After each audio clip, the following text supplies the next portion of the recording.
साम्राज्य सामान्यांचा असामान्य आवाज। गेल्या काही दिवसांपासून फेसबुकवर स्पष्ट वक्ता या नावाने चालवल्या जाणाऱ्या अकाउंटवरून पद्मशाली समाजाबाबत अपमानास्पद, दिशाभूल करणारे आणि समाजात मतभेद निर्माण करणारे कमेंट्स करण्यात येत असल्याने पद्मशाली युवक संघटनेच्या वतीने तीव्र संताप व्यक्त करण्यात आला।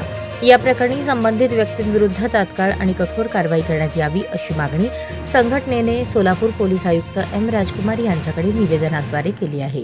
संघटनेचे अध्यक्ष शेखर कटकम आणि अखिल भारतीय पद्मशाली युवजन संघाचे अध्यक्ष श्रीनिवास संगा यांनी सांगितले की स्पष्ट वक्ता या अकाउंटमधून केले जाणारे पोस्ट आणि कमेंट समाजात तणाव निर्माण करणारे असून पद्मशाली समाजाची नाहक बदनामी करण्याचा हा प्रयत्न आहे। सोशल मीडियाच्या माध्यमातून समाजातील शांतता आणि ऐक्य धोक्यात आणण्याचे काम होत आहे। त्यामुळे अशा समाजकंटकांविरुद्ध तातडीने गुन्हा नोंदवून कायदेशीर कारवाई केली जावी।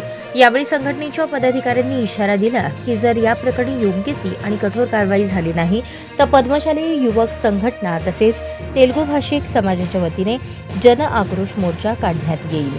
समाजात शांतता आणि ऐक्य टिकवण्यासाठी पोलीस प्रशासनाने याबाबत गांभीर्याने पावले उचलावीत अशी मागणी निवेदनात करण्यात आली आहे।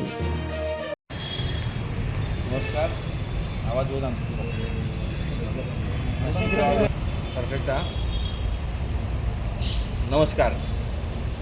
आज पद्मशाली युवक संघटनेच्या वतीने संपूर्ण पद्मशाली समाजाच्या वतीने व तेलुगू भाषिकांच्या वतीने आम्ही आज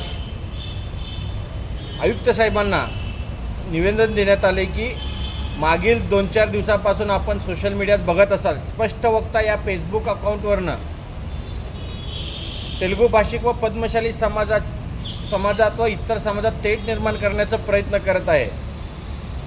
अशा समाजकंटकांवर जे कोणी